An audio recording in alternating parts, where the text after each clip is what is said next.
The law reform, zones of special operations, special security and community development measures, Greenwich Town Zone Order 2020 has been gazetted.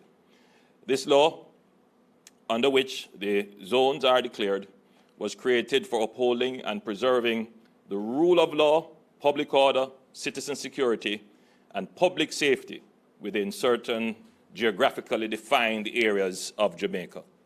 This law allows for a coherent strategy utilizing interministerial and interagency coordination towards social intervention with the aim that the people gain confidence in the security forces and trust the justice system so that the new culture of the community is self-sustaining and permanent. This government continues to place greater focus on citizen security through the implementation of the clear, hold, build approach. This commitment has led to the development of a national plan for citizen security, which will be utilized as an important supporting framework for citizen security programming to deliver an appropriate and sustainable mix of responsive, protective, and preventative interventions. The government of Jamaica will therefore continue to leverage this approach as a platform for developing and refining practices that promise enduring positive results in improving citizen security through the social and physical transformation of vulnerable communities. To this end, the concept of ZOSOs has proven itself. The government, through the actions of the security forces, can take back control and enforce the rule of law while respecting the rights of the citizens. These measures have been largely pursued within the context of Jamaica's threat environment, with gun-related crimes and the other activities of gangs and dons posing the greatest challenge to the internal security of the country. The crime trend generally in the St. Andrews South Police Division has largely been influenced by the threats posed by gangs, dons, and guns. Despite the imposition of a state of public emergency and reductions in crime generally for the period January to the 29th of June 2020 over the corresponding period for 2019, the St. Andrews South Police Division had the highest number of murders and shootings among all police divisions. After careful examination of these threats, it is known that there are some underlying root causes which, if addressed with the right set of social intervention programming, will reduce the risk posed both at the community and national levels. An analysis of the situation in the Greenwich Town area has revealed that the community continues to be characterized by increased gang-related violence and criminal activities as the gangs compete for area dominance, and overall the intervention in the space will be geared at the urgent need to save lives and setting the conditions for and the delivery of effective social interventions to reduce social vulnerability to violence and crime. It is important that we continue to build on the success of the use of the ZOSOs and ensure that the experience of peace, protection of the state, and safety from gang violence become the reality of the Greenwich Town community, as was largely the experience in the Mount Salem and Denham Town ZOSOs. It is therefore worthwhile to reiterate that this successful model must be repeated in other communities across Jamaica. The declaration of the first ZOSO on September 1, 2017 was a landmark event in the history of Jamaica. This experience has allowed us enough time to engage in a process of review and assessment. This process has now allowed me to deliver on a position I had previously outlined in 2018. I have now guided the members of the National Security Council to prepare the proposed amendments, which will build on the lessons from the first two zones through a more robust framework for implementation and accountability, including targeting of resources and building capacity, which will be in place going forward. The government remains determined and committed to pursuing those measures and strategies that will establish stability and long-lasting transformational results in Jamaica's most vulnerable communities. Criminals have created enterprises with the gang culture becoming pervasive. They continue to place communities in an environment of fear, control, and intimidation. This has adversely impacted on investment, business development, and economic growth. The aim must be to transform Jamaica in a decisive way. The low-trust culture characterized by high levels of aggression and violence as a way to resolve conflict must be eliminated. The decisions that we have made are deliberate and carefully sequenced. We constantly assess and evaluate until we are sure that the time is right and the resources are ready. So in accordance with the written recommendations of the Chief of Defense Staff and the Commissioner of Police, I have designated Major Kevron Henry of the JDF and Mr. Wayne Cameron, Senior Superintendent of Police of the JCF, to be jointly in charge of operations within the zone. The Chief of Defense Staff, Lieutenant General Rocky Meade, will advise of the boundaries and protocols for the zone. General Meade. After the Commissioner. Oh, Commissioner.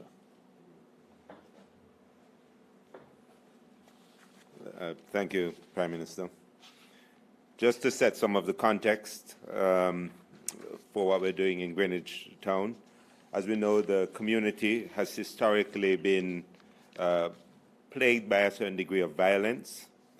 And we've seen within the first 6 months of this year that this violence has continued and gone up. We've had 7 murders, of which 2 are double murders, and 8 shootings over that period. And so even though we moved assets into the area of Greenwich Town under the state of public emergency, and even though overall in St. Andrews South, the level of violence has reduced and we're now, some way below last year, we recognize that to get long-term change in the area, we've had to look at some long-term strategies. The gang warfare in the community has endangered public safety, causing citizens who want to live in peace to live in fear. It's eroded the social fabric and robbed citizens of their livelihoods. Communities like Greenwich Town have become subject to criminals and criminality, and it's absolutely imperative that we take these communities back. We police these communities every day, and we are well aware that there are men, women, and children who desperately need for us to build strong, legitimate social structures that will keep the gangs and gangsters out of their neighborhoods. They want partnerships with the police, and we are looking for partnerships with the communities. The violence in the community requires a sustained intervention, not only to disrupt the current gang activities and to slow the escalation of violent crimes, but to create safer spaces so that government agencies and civil society can employ measures geared towards social development within the community. It's on this basis, really, that, and in consultation with the Chief of Defense Staff, that we requested a zone of special operation to be declared in the Greenwich Town community. We have seen the effect in Mount Salem, where since its imposition in 2017, significant community development has taken place, and they have not had a murder over the past 3 years. Denham Town, it has not been murder-free, but it has significantly reduced from what it was before. There's certainly a 30% decrease in murders in Denham Town and a 66% decrease in shootings in that space. And again, there are significant social intervention that has taken place there. The experience of the past 3 years has taught us some lessons about the type of responses that will be required in different communities. It's not a one-size-fits-all, and our experience will be applied in this zone that we embarked upon today, and also on any future ones that we do.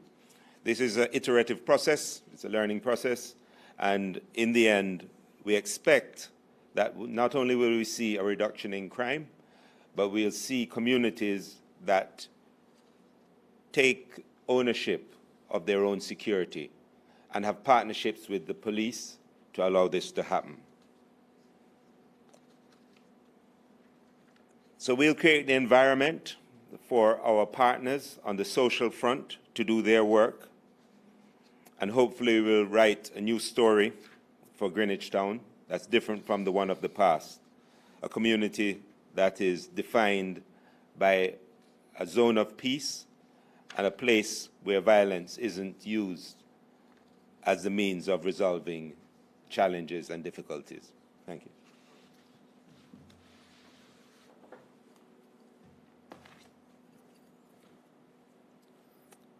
Thank you very much.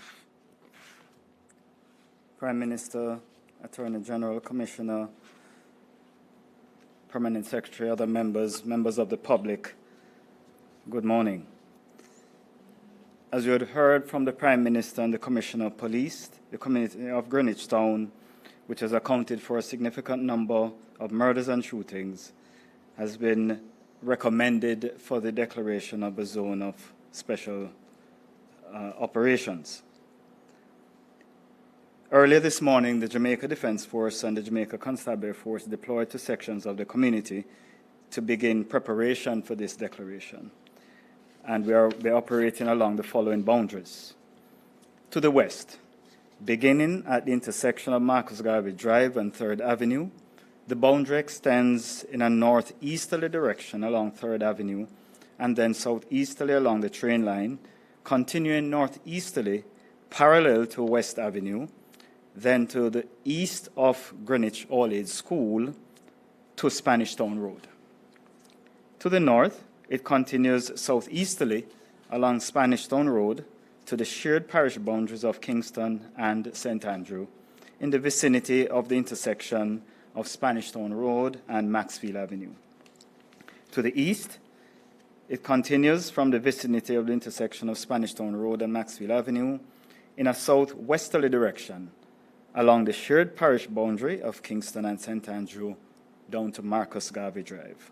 And to the south, the boundary extends from the intersection of the shared parish boundary I mentioned before and Marcus Garvey Drive in a northwesterly direction along Marcus Garvey Drive to the starting point at the intersection with 3rd Avenue. As you have heard outlined, the ZOSO is a part of the overall plan for the security of Jamaica. We have a plan that has short, medium, and long-term components, and the ZOSO is a part of the long-term component. If I may remind you, the short-term plan is to use measures like the state of emergency, the Emergency Powers Act, to allow the Jamaica Defence Force to support the Jamaica Constabulary Force in cauterizing the high levels of violent crime. In the medium term, we seek to build out the national security apparatus to be better able to handle the increasing levels of violence. But in the long term, which is the real sustainable plan, we want to change the culture of violence in Jamaica. And we want to ensure that the communities that tends to breed violent youngsters are enabled to function as normal communities. The ZOSO is a component of that long-term plan. We want to assure citizens that all members of the Jamaica Defence Force and Jamaica Constabulary Force who are working in the zone have been properly trained and certified to do so, giving due regard to the protection of basic human and citizens' rights, as well as the unique requirements of the ZOSO legislation. We urge you to acquaint yourselves with these regulations and requirements in order to easily and conveniently transit the area as you go about your lawful business. We ask you to comply with the instructions of the security forces as we strive to remove the criminal elements from the area and enable the social intervention measures to be put in place. We urge you to use one of the available tip lines to report criminal activity in your communities. The lines are 876-837-8888 or 311. This community support is a key component of our intelligence gathering effort in order to remove the criminal elements from the communities. In closing, let me reaffirm that the Jamaica Defence Force and the Jamaica Constabulary Force have disciplined, committed, and capable troops to achieve success in Greenwich Town. We welcome the continued support that we have gotten from the citizens and the various other groups, including the private sector, as we strive to bring a lasting peace to the communities and to Jamaica. Thank you very much. So, thank you, CDS. Thank you, Commissioner. Questions? Thank you so much, Prime Minister. In keeping with our testing earlier of our technical systems, the members of the media are on. We have about 21 persons on our Zoom call, so let's go straight to them. Our first person is Miss Brittany Clark from Nationwide Radio. Brittany? Hello, good morning. Yes. Good morning. So my question is for Prime Minister Holness. We'd just like to hear your reaction to the Integrity Commission Petrojam report and to have Dr. Andrew Wheatley on the JLP slate of candidates for the next general election. Thank you. Well, thank you for your question on the ZOSO. The ZOSO is a very important part of our national security structure. And I want to tell you, Brittany, that we will be putting in place more ZOSOs to come. As it relates to your other question, which as a good journalist I know you must do, I have not yet had a chance to review the report in detail. I just got a copy of it like everyone else yesterday. I have glanced through and I've done some reading late last night on the summary findings. I still have to be advised on that. So the Cabinet, I'm certain we will go through it, we will review it between the Attorney General and myself and the Minister of Justice. I think this is a significant report, and we should commend the Integrity Commission for completing their investigation. It has taken some time, but as you would have known, it is a substantial document. So I'm happy that they have completed the report. I don't believe that this is the end of the matter because they have referred some matters for prosecution, and so that will be another round. MPs are obviously elected by the people. I can't remove an MP from his position. There are processes in law for that to occur. As it relates to whether or not Dr. Wheatley will continue as a candidate, from what I have seen, what I have observed, and my own analysis of the situation, I don't think that there would be any move at this time not to have him run as a candidate, bearing in mind that there are, situations where if, for example, there's a prosecution, then he would be held to account through that process. So I think it would be a little bit premature of me to consider any such action without more. So in short, we are reviewing. That will take a little time. It is a substantial document. We are happy with the report being finally tabled. It does bring the matter closer to conclusion. There is still another round to come with prosecutions. Dr. Wheatley is elected member of parliament, and I think the party would have to look very closely before making any decision about not returning him as a part of our slate for the next general election, whenever that would be. Thank you, Prime Minister. Thank you, Brittany. Our next question comes from Edmund Campbell, the Gleaner Company. Edmund? Morning, Prime Minister. Morning, Edmund.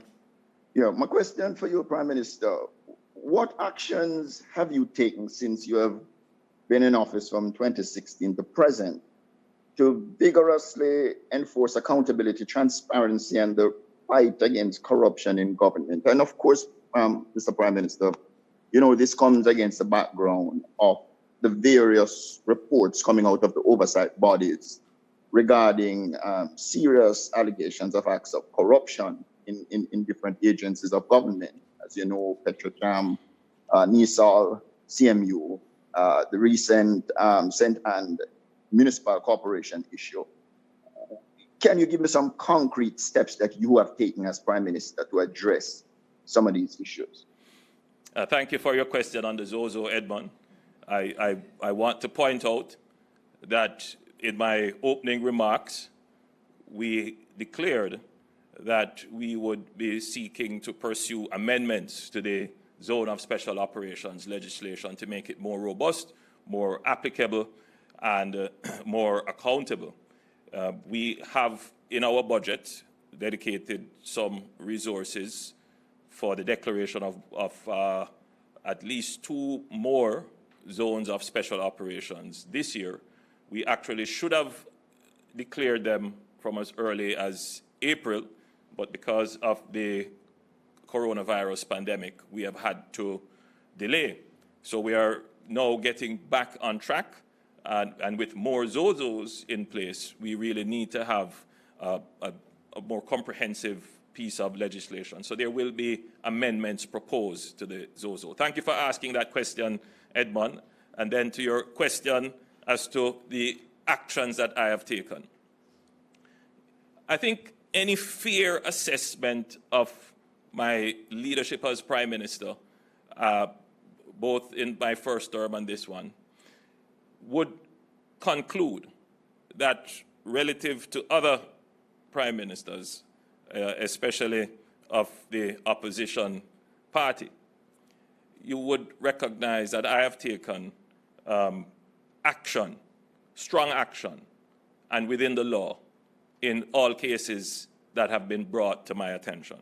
There is an unfair and unrealistic narrative that expects the Prime Minister to act on matters without first being properly informed, without having solid legal ground to act, without the benefit of the investigative and prosecutorial authorities to inform my action. So, in many ways, our system is set up in such a way that the actions of the Prime Minister must be sequenced after the prosecutorial and investigative bodies have done their work. In some instances, where it is within the power and remit of the Prime Minister to act, I have acted if someone's position is wholly and solely determined by the authority I hold, and it is wholly and solely within my judgment to use that authority.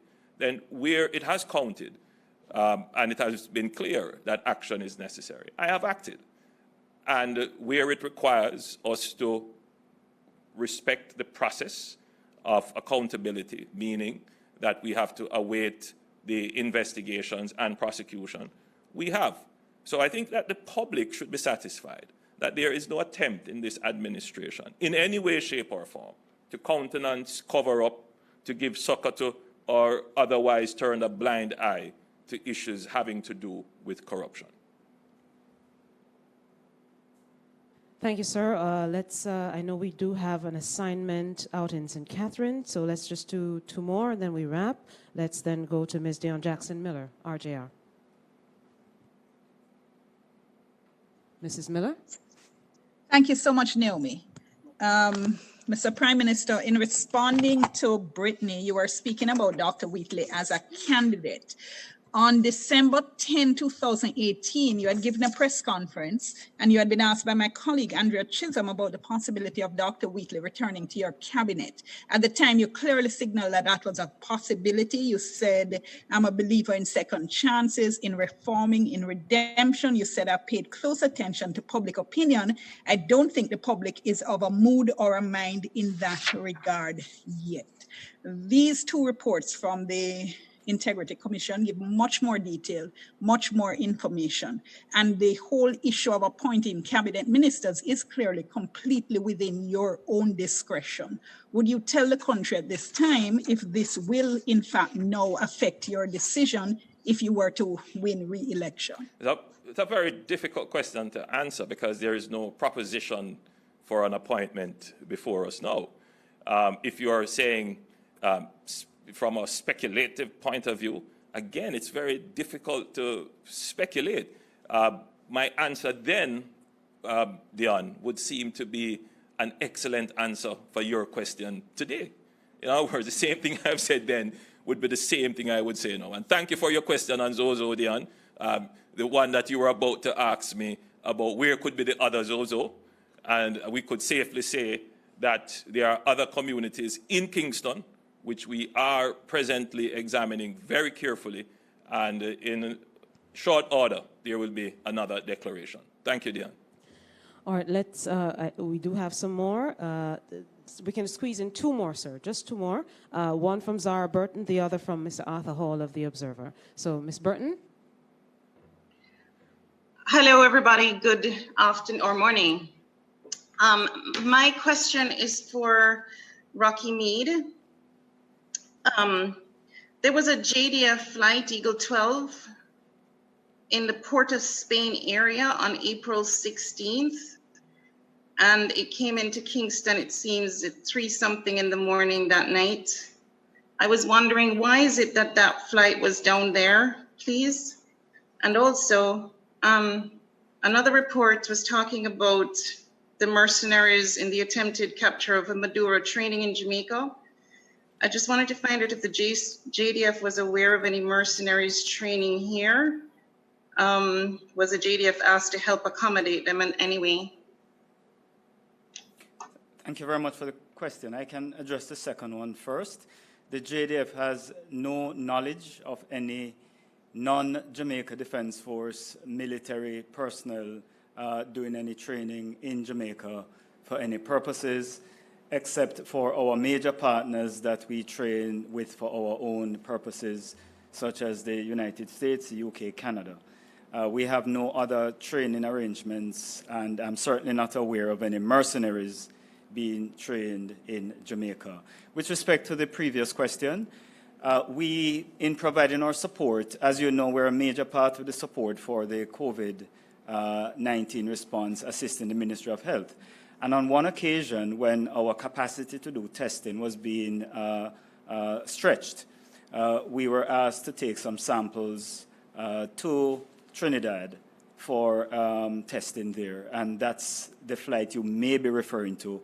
I'm not aware of any other flight by JDF military aircraft to Port of Spain in recent times. Thank you so much, General Meade. Our final question then, Prime Minister, comes from Mr. Arthur Hall of the Jamaica Observer.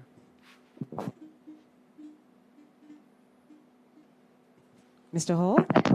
Morning, Commissioner. I think my question is for the Commissioner. I'm sorry, yes, the Commissioner, but Arthur, you are a little muffled. If you would be able to just adjust your phone. Yeah, my question is for the Commissioner. I'm checking the numbers of murders that he reported in Greenwich Town. I think he said 8 murders and 7 shootings over the past 6 months. That number can't be correct, Commissioner. The other way around. It's the other way around, Arthur. 6 months, Commissioner. We have that amount of shootings and murders. You're being muffled, Arthur. Commissioner, I'm saying that if that's the number in 6 months, why would you do somewhere like August Town where we have had that number of murders? I'm sorry, Arthur, you are very muffled, so we're really not hearing you on this side. Right. Am I taking it that you're referring to the community as opposed to the division itself, Arthur? So the numbers I gave were for the actual the actual zone, within the boundaries of the zone, not for the division at all. Thank you. Okay, all right. Okay. Fantastic. Thank you so much, ladies and gentlemen of the media. I am aware that there are some more questions. However, we do have the Prime Minister actually hands over some keys for residents who have finally owned their own homes in St. Catherine in about If anyone 30 has any minutes. questions about that, I will be willing to answer. Yes, sir. And, sir, I take it that you are thinking still of push-ups, hence the wrong name at the start, but fret not. I'm Naomi. Have a wonderful day, everybody.